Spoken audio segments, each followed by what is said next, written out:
A'udzubillahi minasyaitonirrajim. Bismillahirrahmanirrahim. Assalamualaikum warahmatullahi wabarakatuh.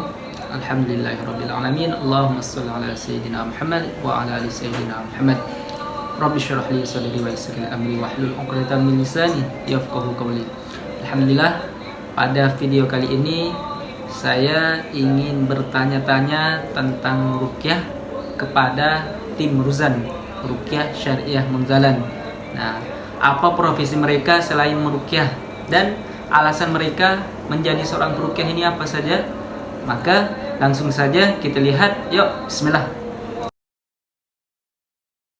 Bismillahirrahmanirrahim. Perkenalkan, nama saya Wahyu Ramadan. Nama saya Fahrul Razi. Nama saya Natifah Badriah. Nama saya Bintang Winugroho. Nama saya Halimah. Nama saya Muhammad Amirul Mukminin. Nama saya Nur Fadli. Saya Rian Fernanda. Saya Novi Santi. Nama saya Randy. Nama saya Muhammad Rangga Venda. Nama saya Melinda. Nama saya Zuhdi. Saya Egi Ariandi. Profesi sebagai guru di salah satu SMA di Pontianak. Profesi saya adalah sebagai staf operasional di Baitul Mal Munzalan Indonesia. Profesi saya sebagai guru. Saya sebagai mahasiswa. Profesi sebagai guru tahfiz Quran. Salah satu mahasiswi di kampus Pontianak. Profesi sebagai guru.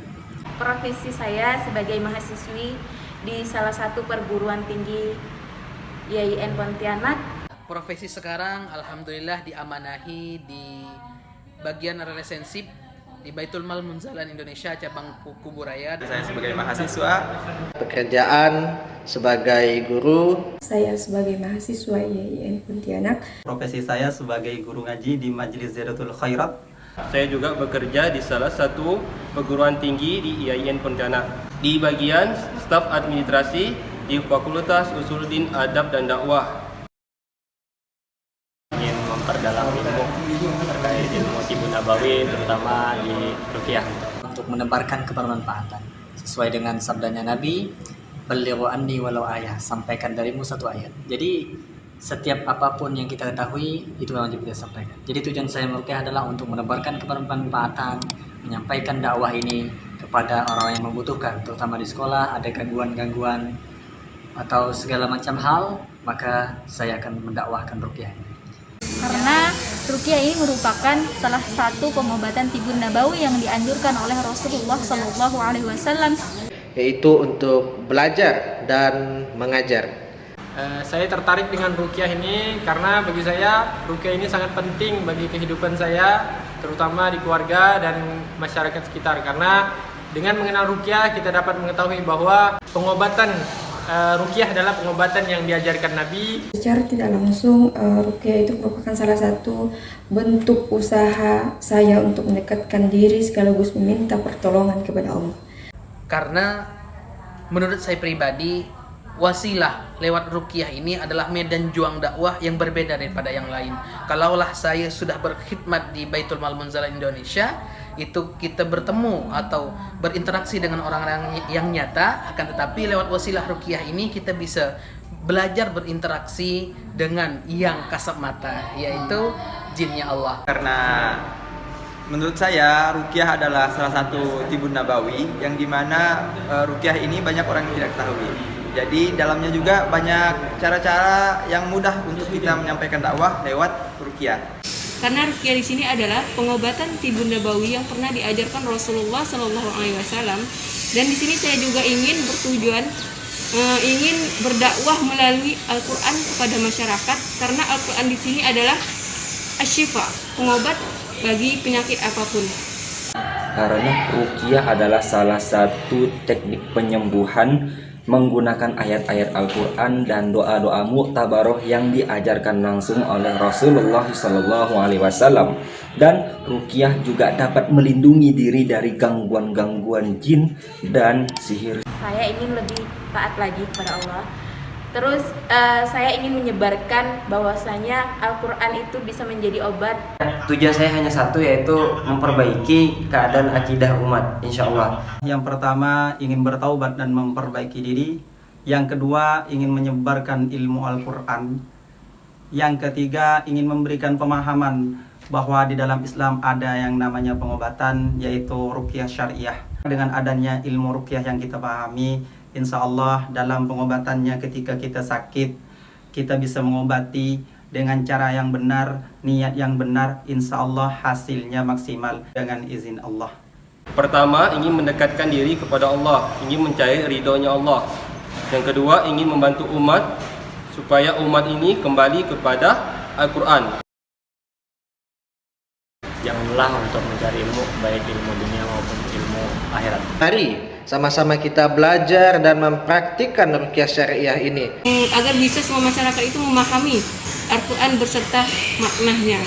Yang dimana ruqyah ini kita bacakan ayat Al-Quran yang sesuai dengan Quran Surah Al-A'raf ayat 204 yang artinya apabila dibacakan Al-Quran maka diam dan dengarkan, niscaya kamu akan mendapatkan rahmat. Ruqyah ini sangat bermanfaat untuk kehidupan kita, karena dengan ruqyah, dengan kita mentauhidkan Allah, dengan kita yakin bahwa ruqyah salah satu berharap hanya kepada Allah, maka jalan salah satu untuk menuju kesembuhan, bukan berharap kepada selain daripada Allah. Maka jangan ragukan ruqyah ini, karena ruqyah ini adalah cara berobat ala Nabi. Insya Allah dengan ruqyah ini kita dapat pahala mendengarkan Al-Quran dan mendapatkan kesembuhan. Tetap kuatkan keimanan kita, karena sejatinya segala penyakit yang terjadi di dunia ini juga lewat wasilah jin itu sendiri. Maka tetap kita kembali kepada Al-Quran. Apa kata Quran? Wa nunazzilu minal Qur'ani ma huwa syifa wa rahmatul lil mu'minin. Al-Quran adalah syifa, adalah obat. Karena lewat wasilah Al-Quran adalah obat, maka mudah-mudahan bisa mengobati seluruh penyakit kita semuanya.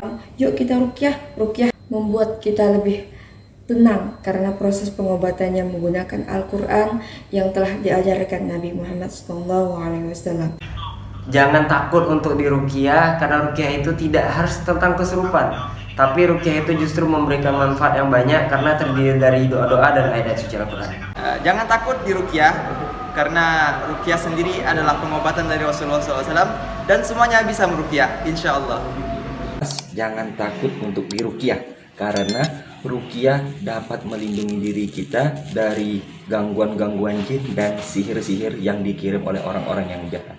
Jangan takut untuk diruqyah, karena yang diruqyah itu tidak hanya orang yang dalam keadaan kesurupan, tapi kita yang dalam keadaan sehat juga bisa diruqyah. Karena apa? Al-Quran itu mendatangkan ketenangan. Ayo kita sama-sama belajar ilmu ruqyah, karena ilmu ruqyah ini tidak pernah terlepas dari Al-Quran dan hadis. Tentu kita mengikuti bagaimana cara Rasulullah dan bagaimana Allah memberikan kita petunjuk sehingga kita tidak tersesat dalam pengobatan. Mari kita bersama belajar ilmu ruqyah. Jangan takut dengan ruqyah, karena ruqyah tidak semenakutkan yang abang kakak kira. Di ruqyah tidak seterusnya kesurupan. Ruqyah tidak selalu identik dengan kesurupan. Banyak pasien-pasien yang kami ruqyah tidak ada kesurupan, namun yang kesurupan itu jika penyakitnya atau gangguannya sudah parah. Maka abang kakak jangan takut dengan ruqyah. Kalau abang kakak penasaran dengan ilmu ruqyah, mari kita sama-sama belajar. Insya Allah banyak ilmu yang bisa kita petik dan kita bisa ambil hikmahnya. Hendaklah kita selalu senantiasa percaya kepada Al-Quran. Di dalam Al-Quran itu terdapat segala macam obat, sumber obat dari segala macam penyakit. Pergunakanlah obat yang ada di dalam rumah kita, yaitu Al-Quran. Bacakan Al-Fatihah, bacakan ayat kursi dan 3 kul, tiupkan di air lalu diminum, insya Allah itu akan menjadi penyembuh bagi saudara-saudara, bagi umat Islam yang ditimpa oleh penyakit dari Allah Subhanahu wa taala. Mudah-mudahan abang kakak, ayah bunda seluruhnya bisa merasakan ketenangan lewat wasilah bacaan-bacaan Quran itu. Amin amin insyaallah. Assalamualaikum warahmatullahi wabarakatuh.